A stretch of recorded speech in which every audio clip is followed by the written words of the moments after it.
వైఎస్ఆర్సీపీ వాళ్ళు ఈ మధ్య బాగా ఫేక్ ప్రచారం, అంటే వాళ్ళు బ్రతికేది, వాళ్ళు పుట్టింది, వాళ్ళు చచ్చేది కూడా ఫేక్ ప్రచారంతోనే చనిపోతారండి. ఆ ఫేక్ ప్రచారం బాగా వైరల్, విపరీతం చేశారు ఈ మధ్య. ఎందుకు ఈ ఫేక్ ప్రచారం మొదలుపెట్టారంటే 2024 ఎలక్షన్లో ది గ్రేట్ నారా చంద్రబాబు నాయుడు గారు ఈ రాష్ట్రంలో ఉన్న మంచివాళ్ల సహకారంతో వైసీపీ పార్టీని సమాధి చేయడం జరిగింది. అందరూ అనుకుంటున్నారు ఓడించారేమో అని. ఓడించటం కాదండి, వైసీపీని సమాధి చేశారు నారా చంద్రబాబు నాయుడు గారు. ఆ సమాధిలో నుంచి ఇప్పుడు ప్రేతాత్మగా మారిన వైసీపీ యాజ్ యూజువల్ మళ్ళీ ఫేక్ ప్రచారాలు మొదలుపెట్టింది. గతంలో అరుంధతి అని ఒక సినిమా వచ్చిందండి. ఆ సినిమాలో ఇలాగే ఒక అఘోర ప్రజలందరినీ మానభంగాలు చేస్తూ, వాళ్ళని హింసిస్తూ, హత్యలు చేస్తూ, ఇప్పుడు వైసీపీ ఏ అయితే పనులు చేసిందో అయ్యే పనులు ఆ సినిమాలో విలన్ చేస్తూ ఉంటే ఆ సినిమాలో కూడా అలా బ్రతికుండగానే సమాధి చేసేస్తారు. సేమ్ చంద్రబాబు నాయుడు గారు కూడా అంతకన్నా ఘోరంగా ఒక 1000 మంది దుష్ట అఘోరాలు చేసే పనులు చేస్తున్న వైసీపీని ప్రజల సహకారంతో ఆయన కూడా సమాధి చేయడం జరిగిందండి. అయితే ఆ సినిమాలో ప్రేతాత్మగా మారిన ఆ అఘోర బయటికి రావడానికి ప్రయత్నిస్తూ ఉంటాడు. సేమ్ ఇప్పుడు వైసీపీ కూడా ఆ సమాధిలోంచి బయటికి రావడానికి మళ్ళీ ఈ దుష్ట ప్రచారాలను మొదలుపెట్టింది. ఎక్కడ చూసినా హత్యలు జరిగిపోతున్నాయట, అత్యాచారాలు జరిగిపోతున్నాయట, దారుణాలు జరిగిపోతున్నాయట. ఇప్పుడు అదే ప్రచారం చేస్తున్నారు. నారా చంద్రబాబు నాయుడు గారు ఈ వైసీపీ ప్రభుత్వాన్ని సమాధి చేసిన తర్వాత ఈ రాష్ట్రంలో ఉన్న ప్రజలు స్వేచ్ఛా వాయువులు పీల్చుకున్నారండి. అప్పటి వరకు ఎవరైనా మాట్లాడుకోవాలన్నా సరే మామూలు ఫోన్ కాల్స్ కూడా మాట్లాడుకోవడానికి భయపడే పరిస్థితి, కేవలం వాట్సాప్ కాల్స్ మాత్రమే మాట్లాడుకునేవారు. ఈ ప్రభుత్వం అంత దారుణంగా ఇక్కడ ప్రజలను బెదిరించి భయభ్రాంతులకు గురి చేసింది. కానీ చంద్రబాబు నాయుడు గారు ఎప్పుడైతే ఆయన ముఖ్యమంత్రిగా బాధ్యతలు చేపట్టారో మహానుభావుడు, ఇక్కడ ఈ రాష్ట్రంలో ప్రజలందరూ స్వేచ్ఛా వాయువులు పీలుస్తున్నారండి. ఈ రాష్ట్రంలో ఉన్న యువతకి కొత్త భవిష్యత్తు మీద కొత్త ఆశలు చిగురించాయి. ఒక పక్కన పోలవరం నిర్మాణం ఊపందుకుంది, మరో పక్కన రాజధాని నిర్మాణం జరుగుతుంది, ఇంకొక పక్కన స్టీల్ ప్లాంట్ని మేము ప్రైవేటీకరణ చేయట్లేదు, దానికి మేము మైన్స్ కూడా కేటాయిస్తామని కేంద్ర మంత్రులే వారు వచ్చి స్టేట్మెంట్లు ఇస్తున్నారు. ఈ రాష్ట్రం ఇప్పుడు బాగుపడే పరిస్థితి, అభివృద్ధిలోకి వెళ్ళే పరిస్థితిలో ఉంటే మళ్ళీ ఎలాగైనా దీన్ని అభివృద్ధిని నాశనం చేయాలని ఆ సమాధిలో ఉన్న వైసీపీ భూతం మళ్ళీ తప్పుడు ప్రచారాలు. మీకు గుర్తుందో లేదో, కోడికత్తి అని ఒక డ్రామా ఎవరో కుర్రోడు జగన్మోహన్ రెడ్డిని గీసాడట. ఆ కుర్రోడు వెళ్ళి ఒక టీడీపీకి సంబంధించిన నాయకుడి రెస్టారెంట్లో పనిచేస్తున్నాడట. కాబట్టి ఇది చంద్రబాబు నాయుడు గారే చేయించారని చెప్పి తప్పుడు ప్రచారం చేసి బోల్తా కొట్టిన దొంగలు వెళ్ళు. అలాగే సొంత బాబాయిని గొడ్డలతో వాళ్లే నరికేసుకుని, లేదు చంద్రబాబు నాయుడు గారే కత్తించుకుని నరికేశారని ప్రచారం చేసిన దొంగ బడవలు వెళ్ళు. అందుకే కదండి ఈ రోజున రాష్ట్రంలో వెళ్ళని 11కి పరిమితం చేసి మూలన కూర్చోబెట్టినా ఇంకా వీళ్ళ బుద్ధి మారలేదు. ఇక్కడ హత్యలు జరిగిపోతున్నాయట. ఎలా అంటే యాక్సిడెంట్లో ఒక ఆయన చనిపోతాడు, దానికి కారణం టీడీపీ చేసిన హత్య అని ప్రచారం చేస్తున్నారు. ఎలాగరా టీడీపీ చేసిన హత్య అంటే ఆయన బండి వేసుకుని వెళ్తూ అక్కడ పడిపోయాడు, డివైడర్ని తల కొట్టుకుని చచ్చిపోయాడు. ఆ డివైడర్ కట్టిన తెలుగుదేశం ప్రభుత్వం కాబట్టి ఈ హత్య తెలుగుదేశం ప్రభుత్వమే చేసింది అంటున్నారు.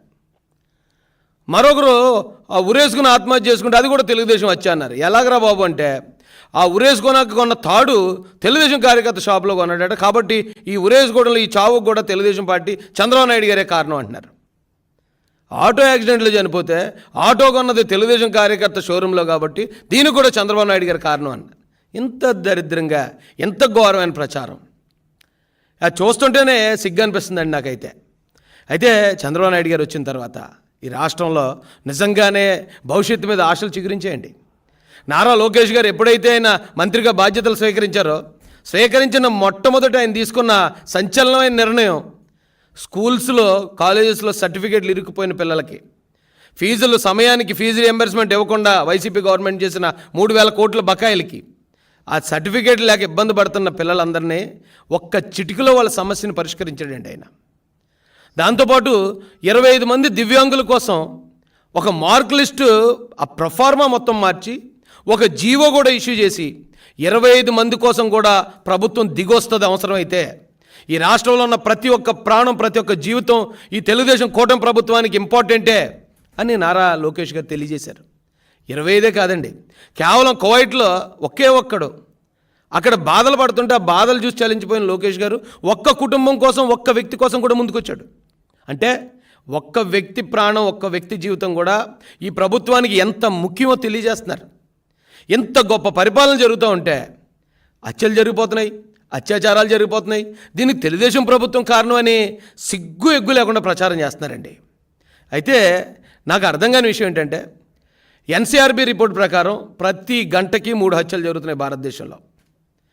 ఎన్సీఆర్బీ రిపోర్ట్ ప్రకారం దాదాపు 28,000 హత్యలు జరుగుతున్నాయి ఒక సంవత్సరానికి మన దేశంలో. నేరాలు జరుగుతాయి. అయితే నేరాలు జరుగుతాయి, ఎప్పుడు జరిగే నేరాలే కదా, మరి వైసీపీ హయాంలో జరిగిన నేరాలకి మీరెందుకు అంతలా గోల్ చేశారని అడగొచ్చు మీరు. వైసీపీ హయాంలో జరిగిన నేరాలు వేరు, మామూలుగా ఈ దేశంలో జరిగే నేరాలు వేరు.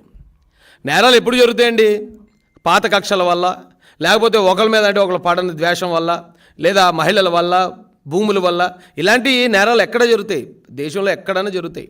అందుకే కదా అలాంటి నేరాలు జరుగుతాయనే రాజ్యాంగంలో మనం పోలీస్ వ్యవస్థ, కోర్టులు, జైళ్ళు ఇవన్నీ ఏర్పాటు చేసింది నేరాలు జరుగుతాయనండి.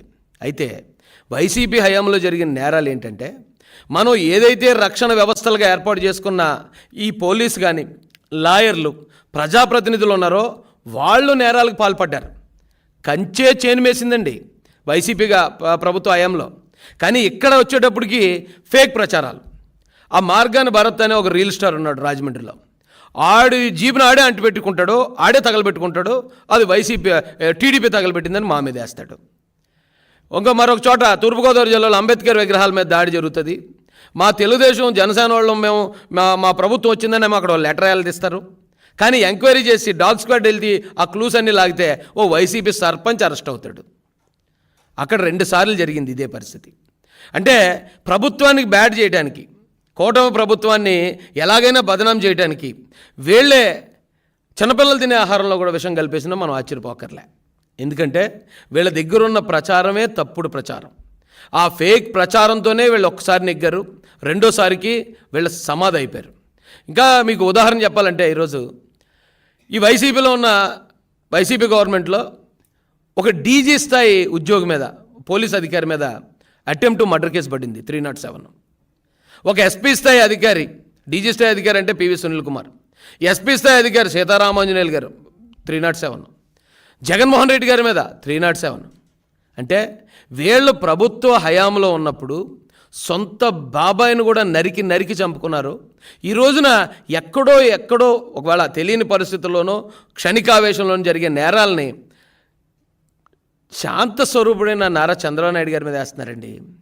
నారా చంద్రబాబు నాయుడు గారు మమ్మల్ని దాడులు చేయమని తెలుగుదేశం కార్యకర్తలకు చెప్పరండి. ఆయన మేము ప్రతిపక్షంలో ఉండి మేము దాడులకు గురవుతున్నప్పుడు, హత్యా ప్రయత్నాలకు గురవుతున్నప్పుడు, తప్పుడు కేసులకు గురవుతున్నప్పుడు, సార్ మన గవర్నమెంట్ వస్తే మేము ప్రతీకారం తీర్చుకునే అవకాశం మాకు కావాలని మేము అడిగినప్పుడు నారా చంద్రబాబు నాయుడు గారు మాతో మాట చెప్పారండి.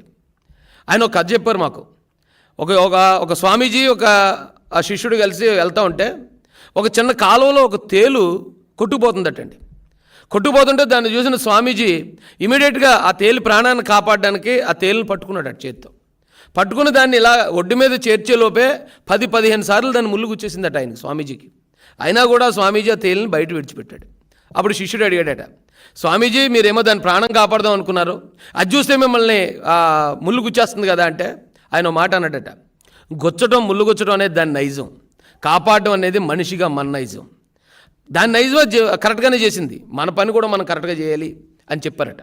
సేమ్ నాకు మా అందరికీ కూడా ఆ రోజున చంద్రబాబు నాయుడు గారు చెప్పింది అదే. వీళ్ళు నేరస్తులు, వైసీపీ వాళ్ళు నేరస్తులు కాబట్టి వాళ్ళు నేరాలే చేస్తారు, వాళ్ళు దాడులే చేస్తారు, వాళ్ళు హత్యలే చేస్తారు. కానీ తెలుగుదేశం పార్టీలో అందరూ నాయకులు ఉన్నారు, లీడర్ ఎప్పుడు కూడా ప్రజల కోసం ఎన్ని దాడులైనా తట్టుకుని ప్రజల కోసం పనిచేస్తాడు తప్ప తిరిగి దాడులు చేస్తే వాళ్ళకి మనం నేరస్తులు అవుతాం. కాబట్టి వాళ్ళు అలాంటి నేరాలు చేశారు కాబట్టే ఈ రోజున 11 సీట్లకి ప్రజలు వాళ్ళని పరిమితం చేశారు. ఇక్కడ నారా చంద్రబాబు నాయుడు గారు ఆయన్ని చంపేద్దాం అనుకున్నారు, ఆయన మీద దాడులు చేశారు, తప్పుడు కేసులు పెట్టారు, జైల్లో ఆయన చంపేద్దామని ట్రై చేశారు. నారా లోకేష్ గారి మీద 1కి 10 సార్లు దాడులు చేపించారు, రాళ్ళు ఇచ్చి కొట్టించారు, ఆయన చంపుదామని ప్రయత్నించారు. తెలుగుదేశం పార్టీ కార్యకర్తలు అందరి మీద, తల్లి లాంటి భువనేశ్వరమ్మ మీద ఎంత దారుణమైన నేరస్తులలో జగన్మోహన్ రెడ్డి గారి నేరస్తుడు, అవినాష్ రెడ్డి మర్డర్ కేసులో నేరస్తుడు, అతను ఆల్రెడీ బెయిల్ మీద బయట ఉన్నాడు. ఈ అనంతబాబు అనేవాడు చంపేసి డెడ్ బాడీ ఎమ్మెల్సీలు ఎమ్మెల్యేలు మంత్రులు, అంబటరాంబాబు మంత్రి మహిళలతో అసభ్యంగా ప్రవర్తించాడు. గోరంట్ల మాధవ్ ఎంపీ మహిళలతో న్యూడ్గా వీడియో కాల్ మాట్లాడుతూ దొరికేశాడు. ఇంత నేరస్తులని ఈ భూతాలన్నింటినీ 2024 ఎలక్షన్తో మొత్తం సమాధి చేసి పారేశారండి నారా చంద్రబాబు నాయుడు గారు. అలాంటి వ్యక్తి ఈ రోజున రాష్ట్రాన్ని అభివృద్ధిలోకి తీసుకెళ్తా ఉంటే ఇది నేరాంధ్రప్రదేశ్గా మారిపోయిందట. ఇక్కడి నుంచి టీడీపీని క్విట్ చేయాలట. వీళ్ళు మాట్లాడే మాటలు, వీళ్ళు చేసే ప్రచారాలు. నేను ఈ రాష్ట్ర ప్రజలకి ఒకటే చెప్పాలనుకుంటున్నానండి. నారా చంద్రబాబు నాయుడు గారు ఇక్కడున్న మంచి వ్యక్తులందరి సహకారంతో ఈ వైసీపీ భూతాలన్నింటినీ సమాధి చేశారు. ఆ సమాధి నుంచే మళ్ళీ ఆ సమాధిని బద్దలు కొట్టుకుని ఎలాగైతే అరుంధతి సినిమాలో విలన్ బయట రావాలనుకున్నాడో ఈ భూతాలన్నీ మళ్ళీ అలా బయట రావడానికి ప్రయత్నిస్తున్నాయి. ఈ భూతాలను కనుక ఆ సమాధుల్లోంచి బయటికి రానిచ్చామా ఈ ఆంధ్రప్రదేశ్ని మొత్తం శ్మశానం చేసేస్తాయి. ఈ ఆంధ్రప్రదేశ్ని మొత్తం శ్మశానం చేయడానికే వాళ్ళు ఈ రోజున ఇలాంటి తప్పుడు ప్రచారాలతో మళ్ళీ ఎలాగైనా మళ్ళీ మన ఓట్లు సాధించి నెగ్గాలనే ప్రయత్నం చేస్తున్నారు. ఈ రాష్ట్ర ప్రజలందరూ అవసరమైతే 1కి 10 సార్లు ఆలోచించండి ఈ తప్పుడు ప్రచారాలని. ఒక్క వైసీపీ గవర్నమెంట్లో 600 మందిని చంపారండి, ఎస్సీలని బీసీలని. ఆ చంపడానికి కారణం వాళ్ళలో వాళ్ళ తగాదాలో పాత కక్షలో కాదు, ఈ వైసీపీ చేస్తున్న మైనింగ్ మాఫియాను అడ్డుకున్నందుకు, వైసీపీ చేస్తున్న అక్రమాలని ప్రశ్నించినందుకు, వైసీపీ చేస్తున్న ప్రతి అన్యాయాన్ని ప్రశ్నిస్తున్నందుకు 600 మంది ఎస్సీ ఎస్టీ బీసీ మైనారిటీని చంపారు. దానికి సాక్ష్యాలు ఆధారాలు పక్కాగా తెలుగుదేశం పార్టీ నుంచి దాని ఆధారాలతో పాటు ఈ బుక్స్ ప్రింట్ చేయడం జరిగింది. దీనిలో ఎవరిని ఏ డేట్లో ఏ కారణంగా చంపారు, చనిపోయిన కుటుంబం ఎవరు, చనిపోయిన వ్యక్తి ఎవరు, ఈ రోజున ఎక్కడో జరిగిన దాన్ని తీసుకొచ్చి తెలుగుదేశం పార్టీ ప్రభుత్వానికి అంటగట్టే ప్రయత్నం చేస్తున్నారు. ఇది చాలా తప్పండి. ఈ రాష్ట్ర ప్రజలు వీళ్ళు చేసి ఈ తప్పుడు ప్రచారాలని అర్థం చేసుకోవాలి. ఈ పిన్నెల్లి అనేవాడు ఒకడే దాదాపుగా 8 మర్డర్లు, దాడులు 79 దాడులు, ఎస్సీ బీసీ మైనార్టీల మీద 51 దాడులు అటండి. ఆ 71 దాడుల్లో దీనిలో 8 మంది తెలుగుదేశం కార్యకర్తలను చంపించారట. దీనిలో క్లియర్గా ఉంది ఆ తెలుగుదేశం పార్టీ కార్యకర్తల పేర్లతో సహా. ఇంత క్రూరమైన క్రిమినల్స్ వీళ్ళ చేతికి అధికారం వస్తే అధికారాన్ని దుర్వినియోగం చేసి అమాయక ప్రజలను కూడా చంపించేసే వీళ్ళు ఈ రోజున రాష్ట్రంలో జరుగుతున్న ఎక్కడ ఏ మూలన ఏది జరిగినా దాన్ని తెలుగుదేశం పార్టీకి అంటగట్టే ప్రయత్నం, తెలుగుదేశం పార్టీ పరువు ప్రతిష్టలని భంగం కలిగించే ప్రయత్నం చేస్తున్నారు. దయచేసి ఆంధ్రప్రదేశ్ ప్రజలందరికీ చేతులు జోడించి నేను రిక్వెస్ట్ చేస్తున్నానండి, వీళ్ళ తప్పుడు ప్రచారంలో పడొద్దు. వాళ్ళ తప్పుడు ప్రచారాన్ని నమ్మి ఈ రాష్ట్రంలో చంద్రబాబు నాయుడు గారు సమాధి చేసిన ఈ భూతాలన్నింటినీ బయటికి మళ్ళీ రానివ్వద్దు. ఆ భూతాలను అక్కడే నాశనం చేయడం ద్వారా ఈ రాష్ట్రానికి మంచి భవిష్యత్తు ఉంటుంది. చంద్రబాబు నాయుడు గారు, లోకేష్ గారు వాళ్ళు నిరంతరం అభివృద్ధి వైపు వాళ్ళ పైన సాగిస్తున్నారు తప్ప ఎక్కడ కక్ష సాధింపులకి లేకపోతే ప్రతీకార దాడులకి వాళ్ళు ప్రోత్సహించట్లే. అలా ప్రోత్సహించేలా ఉంటే ఇదే తెలుగుదేశం పార్టీ మీద దాడి చేసిన ఏ ఒక్కడు ఈ రోజున ప్రాణాలతో భూమి మీద ఉండడు. తల్లి లాంటి మా భువనేశ్వరమ్మని ఎవరైతే అవమానించారో వాడెవ్వడో కూడా ఈ రోజున ఊపిరి పీల్చడం. కానీ ఎక్కడికక్కడే తెలుగుదేశం కార్యకర్తలందరికీ క్రమశిక్షణ నేర్పిస్తూ మనం నాయకులుగా ఉండాలి. అవసరమైతే ఓ దెబ్బ పడైనా ప్రజల వైపు నిలబడాలి తప్ప తిరిగి దాడులు చేసే ప్రయత్నం ఎప్పటికీ చేయొద్దని మా అధినాయకుడి నుంచి స్ట్రిక్ట్ ఆదేశాలు మాకున్నాయి. ఒకవేళ ఎక్కడైనా 1-2 దాడులు ఎవరైనా జరుగుతూ ఉంటే, అంతకుముందు ఈ వైసీపీ గవర్నమెంట్లో క్రూరమైన హింస అనుభవించినోడు తట్టుకోలేక భరించలేక చేసే పని అది. దాన్ని తీసుకొచ్చి తెలుగుదేశం పార్టీకి నారా చంద్రబాబు నాయుడు గారికి అంటగట్టే ప్రయత్నాన్ని ఇప్పటికన్నా ఆ సిగ్గులేని ఆ భూతాలు తెలుసుకోవాలని, వాళ్ళకి ఎంత చెప్పినా వాళ్ళకి ఎలాగ సిగ్గు ఉండదు కాబట్టి వాళ్ళు తెలుసుకునే ప్రయత్నం చేయరు కాబట్టి ప్రజలే దీన్ని అర్థం చేసుకోవాల్సిందిగా వీళ్ళ తప్పుడు ప్రచారాల నుంచి ఈ రాష్ట్రాన్ని కాపాడి మన రాష్ట్రాన్ని, మన భావి భారత పౌరుల భవిష్యత్తును కాపాడుకోవాల్సిన అవసరం కూడా మనకే ఉందని తెలియజేస్తూ పత్రికా స్నేహితులందరికీ కూడా హృదయపూర్వకంగా ధన్యవాదాలు తెలియజేస్తూ నేను ముగిస్తున్నాను.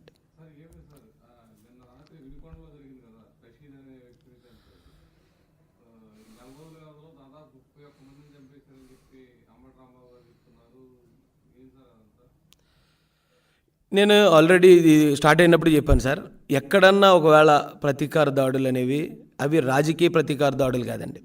మనం ప్రతిరోజు పేపర్లో చూస్తూ ఉంటాం, ఒక క్రైమ్ వార్తలు పడతానే ఉంటాయి. ఎక్కడో ఎవరికో సరిహద్దు తగాదా వచ్చింది, ఎవరికో ఏదో సొంత లావాదేవీలు ఉన్నాయి. ఇలా జరిగిన ప్రతిదాన్ని కూడా వీళ్ళు పార్టీకి అంటగట్టి, తద్వారా ఇది మేము తెలుగుదేశం పార్టీ ప్రతీకార దాడులు తెగబడుతుంది 31 మంది. ఈ గవర్నమెంట్ వచ్చిన తర్వాత 8 మంది చనిపోయారు తెలుగుదేశం కార్యకర్తలు. అది పక్కాగా వైసీపీ కార్యకర్తల చేతిలో హత్య గావించబడ్డారు.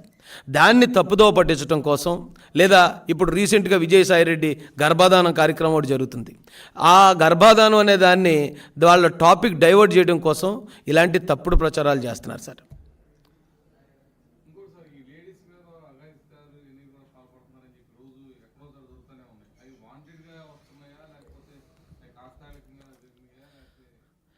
సార్, ఇప్పుడు ఎన్సీఆర్బీ రిపోర్ట్ ప్రకారం ప్రతి 3 నిమిషాలకు ఒక మానభంగం జరుగుతుంది భారతదేశంలో.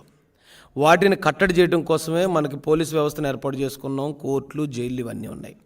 కానీ ఒక నేరం జరుగుతుందని ముందుగా ఊహించి దాన్ని ఆపే మెకానిజం ఇప్పటి వరకు భారతదేశంలో కదని ప్రపంచంలో ఎక్కడా లేదు. ఈ భారతదేశంలో అన్ని చోట్ల జరిగేవే. మీకు ఉదాహరణ చెప్తాను. 2020, 21, 22కి ఎన్సీఆర్బీ రిలీజ్ చేసిన రికార్డ్స్ ప్రకారం 2021కి 1018 మంది మహిళల మీద అఘాయిత్యాలు జరిగాయి ఆంధ్రప్రదేశ్లో. 21, 22కి 1188 అఘాయిత్యాలు జరిగాయి ఆంధ్రప్రదేశ్లో. కానీ జగన్మోహన్ రెడ్డి అతని పార్టీ, అతని నాయకులు, అతని పోలీసులను ఉపయోగించుకుని చేసే నేరాలనే మేము ఎప్పుడు పాయింట్అవుట్ చేసాం తప్ప, ఎక్కడో జరిగే కామన్ నేరాలని మేము ఎప్పుడు కూడా జగన్మోహన్ రెడ్డికి ఆపాదించలేదు. ఆ కామన్ నేరాలు ఏమైతే ఉన్నాయో వాటికి ఇమీడియట్గా ఇప్పుడు తెలుగుదేశం కూటమి ప్రభుత్వంలో తక్షణ చర్యలు తీసుకుంటున్నారండి. ఎక్కడైనా వాడు నేరానికి పాల్పడ్డాడు, ఇమీడియట్గా అతన్ని అరెస్ట్ చేయడం జరుగుతుంది. అతన్ని 307 అయితే 307, 302 అయితే 302, రేప్ కేసు అయితే రేప్ కేసు వెంటనే పెట్టి అతన్ని రిమాండ్ చేయడం జరుగుతుంది. కానీ వైసీపీ హయాంలో ఒక దళితుడికి శిరోమండం చేయించాడు జక్కంపూడి రాజు అనే వ్యక్తి పోలీస్ స్టేషన్లో పెట్టి. రాష్ట్రపతి దగ్గర నుంచి లేఖ వచ్చినా సరే అతన్ని అరెస్ట్ చేయలేదు. ఈ అవినాష్ రెడ్డి అనే వ్యక్తి అతను నేరం చేశాడు, మర్డర్ చేశాడని సిబిఐ కన్ఫర్మ్ చేసిన తర్వాత కూడా జగన్మోహన్ రెడ్డి అతను నాకు ఇంకొక కన్ను అని చెప్పి వెనకేసుకొచ్చాడు. ఈ పిన్నెల్లి రామకృష్ణారెడ్డి ఎవరైతే ఉన్నాడో 8 మర్డర్లు వీళ్ళ అనుచరులు చేస్తే పిన్నెల్లి చాలా సౌమ్యుడు అని చెప్పుకొచ్చాడు జగన్మోహన్ రెడ్డి. కానీ చంద్రబాబు నాయుడు గారు అలా కాదండి. ఆయనకి సొంతోళ్ళు, బయటోళ్ళు, పగోళ్ళు అనేది ఏమి ఉండదు. చట్టపరంగా ఎవరైనా నేరం చేస్తే చట్టపరంగా వారిని శిక్షించదు. ప్రభుత్వం చేయాల్సిన పని ప్రభుత్వం తూచా తప్పకుండా చేసుకెళ్తుందండి. అయినా కూడా ఆ జరిగిన ప్రతిదానికి ఎక్కడో ఇప్పుడు 3 మైనర్లు కలిసి ఒక మైనర్ బాలికను రేప్ చేశారన్నారు. దానికి తెలుగుదేశం పార్టీకి ఏంటి సార్ సంబంధం? దానికి కూటమి ప్రభుత్వంకి ఏంటి సంబంధం? ఆ కుర్రోళ్ళని అడిగితే వాళ్ళు ఏమన్నారట, ఇంటర్నెట్లో మేము వీడియోలు చూసి మేము అది చేయడం జరిగిందట. పిల్లల దగ్గర ఇంటర్నెట్ అంత ఈజీగా ఎలా దొరుకుతుందండి? మన పిల్లలకు మనం ఏం సెల్ ఫోన్ ఇవ్వం. సెల్ ఫోన్ ఇస్తే వాళ్ళు ఎక్కువసేపు కూర్చుని ఎక్కడైనా మూలను కూర్చొని చూస్తూ ఉంటే మనం ఊరుకోం. వాళ్ళ దగ్గర జగన్మోహన్ రెడ్డి కేవలం కమిషన్ల కోసం కక్కుతుపడిచిన ట్యాబ్లు ఉన్నాయి. ఆ కమిషన్ల కోసం అది కక్కుతుపడిచిన ట్యాబ్లో వాళ్ళు సాఫ్ట్వేర్ మార్చి దానిలో చెడ్డ వీడియోలు చూడడం. వాళ్ళేమో ఆ ట్యాబ్ తోటి ఉంటే ఏదో స్కూల్ పని చేసుకుంటున్నారేమో అని చెప్పి తల్లిదండ్రులు అనుకుంటారు. వాళ్ళ దగ్గర కంటే వయసును బట్టి మనం అందించే టెక్నాలజీ కూడా ఉండాలండి. వయసుని మీరిచ్చే టెక్నాలజీ మనం విదేశాల్లో లాగా, వెస్ట్రన్ కంట్రీస్లో లాగా మనం చిన్నప్పటి నుంచి పిల్లలకి హై స్కూల్ దగ్గర నుంచి మనం సెక్స్ నాలెడ్జ్ ఇవ్వం. వాళ్ళకంటే వాళ్ళకి ఏ టైంలో ఏ టెక్నాలజీ ఇచ్చినా వాళ్ళు దాన్ని కంట్రోల్ చేసుకోగలుగుతారు. మన పిల్లలకు వచ్చేటప్పటికి మనం వయసును బట్టి ఇవ్వాలి. మనం ఒక సెల్ ఫోన్ కొనాలంటేనే డిగ్రీ చదువుకుంటే తప్ప మనం చిన్నపిల్లలకు కొనం. ఇక్కడ జరిగే ప్రతి నేరం, ఇప్పుడు జరుగుతున్న ప్రతి హత్య, ప్రతి నేరం, ప్రతి మానభంగం, దీనికి కారణం వైసీపీ పెంచి పోషించిన గంజాయి, వైసీపీ ఈ రాష్ట్రానికి దిగుమతి చేసిన డ్రగ్స్. వాళ్ళు చేసిన ఇక్కడ జరిగే ప్రతి నేరానికి పునాది వైసీపీ ప్రభుత్వంలోనే ఉంది. ఇక మళ్ళీ వాళ్ళే వచ్చి ఇక్కడ నేరాలు జరుగుతున్నాయంటే నేరాలు కట్టడి చేయడానికి, ఆ నేరం చేసిన వాడిని శిక్షించడానికి ప్రభుత్వం ఎప్పుడు ముందుంది. ఇక దానికి తెలుగుదేశం ప్రభుత్వానికి, దానికి చంద్రబాబు నాయుడు గారికి లింక్ పెడితే ఎలా సార్?